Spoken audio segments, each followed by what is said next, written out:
Have you ever wondered how, when you turn the dial or press a different button on your washing machine for a specific wash, it just knows what to do? You select sports wash and the machine runs a wash cycle at the same temperature every time. Or you turn the dial to synthetics and the machine runs a wash for the exact same length of time each time. Functions work just like this, running the same set of stored instructions repeatedly without requiring you to adjust the settings every time. Functions provide you with the flexibility to create a set of instructions that are convenient to use in your code. In this video, you'll learn about simple functions in Swift. You will explore how functions are structured and how to declare a function in your code with the use of parameters. You will discover how to call or invoke a function with the use of parameters and then explore function return types. Finally, you will learn about using tuples to return multiple values in functions. You've already used a Swift function in this course, such as the print function, which is declared in the Swift library. Recall to use it, you execute its name followed by a pair of parentheses, and then you type a value such as a string like "Hello World." Let's start with what is a function and what does it do. One of the basic principles of programming can be summed with the acronym DRY. In other words, don't repeat yourself. And it's thanks to functions that you can avoid repetition. With functions, you can take several lines of code that perform a set of related actions, and then group them together under a single label. Then, when you need to run the code that you've saved, you just invoke or call the function. You can run the code as many times as you want. As functions are only defined once, they allow for the reuse of code. For example, suppose you need to create some code that adds two numbers and prints out the result. The process could be as follows. First, create two variables, a and b, and assign each a number value.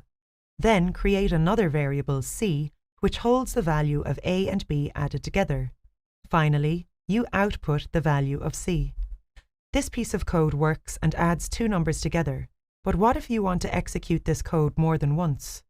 Well, you can do this by placing this block of code inside a function. To create or declare a function, you type the keyword func or func, then a space, and then the name of the function. You can name the function nearly anything you want. This name should be unique as each function usually performs a specific task. The name should help to identify and describe what the function does. In this example, it's named add2nums. After the function name, place a left and right parenthesis. The code to be executed will then be placed in between the left and right curly braces, and this is known as the body of the function. It's important to remember that a function declaration on its own doesn't execute the code. It's just specifying what operations should be performed once the function is executed. To run the function's code, you need to call or invoke the function, and this is achieved by typing the function name followed by the opening and closing parenthesis. Instead of saying run a function, developers may say that they call a function or invoke a function. But don't worry, all of these terms mean the same thing: to execute the code inside the function's body. Next, let's explore another major advantage of functions: the use of values. Did you notice how the add2nums example was just adding the numbers 10 and 20? These numbers are our chosen values for this function, but this is just one example of the use of values. With functions, you can send it any values you want, and you do this by defining something called input parameters when you declare a function. These parameters allow you to pass one or more values to the function when called. These values are known as arguments. Take, for example, the add2nums function created earlier. The function accepted no arguments, and no parameters were defined. Instead, variables were used to produce results. While you can use variables this way, there are limitations. For example, as variables a and b have specific values, the function always outputs the same result. So, let's change this function to make it more flexible using input parameters and passing arguments. It's important to remember that functions aren't required to define input parameters. Not all functions require these. In order to pass values to the function, you need to create function parameters in the function definition. Parameters allow you to set changeable values on each function call. The values passed to the function are called arguments, and these are local variables that will hold the value of the passed data. Notice that if you have even more than one, then these are separated by a comma. When parameters, you must declare the type, for example, int. By setting a and b as parameters, you can pass in any two numbers as input to the function. Then the function will perform the calculation to add the numbers. Parameters allow you to set changeable values on each function call, and functions with parameters can accept any kind of value and result in clean, more efficient code. Building functions this way allows you to write flexible functions that can be reused with various values as many times as you need. For example, by passing values as arguments to the function add2nums, you can call it as many times as you want, and as long as you send it two values, it will add them together and output the result.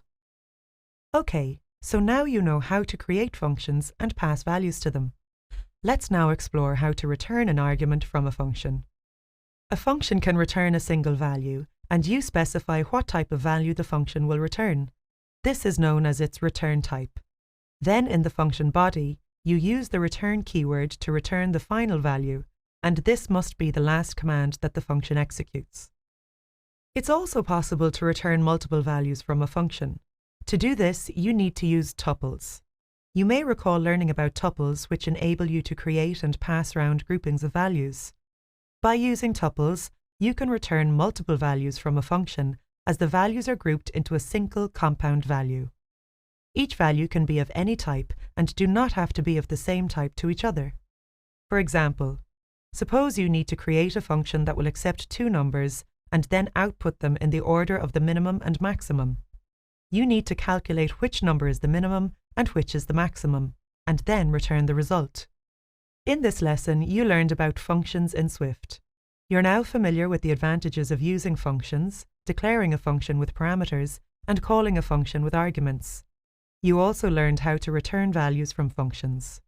Working with functions is common in day-to-day development, and is one of the core skills a developer needs to master, as they help you write more efficient, reusable code.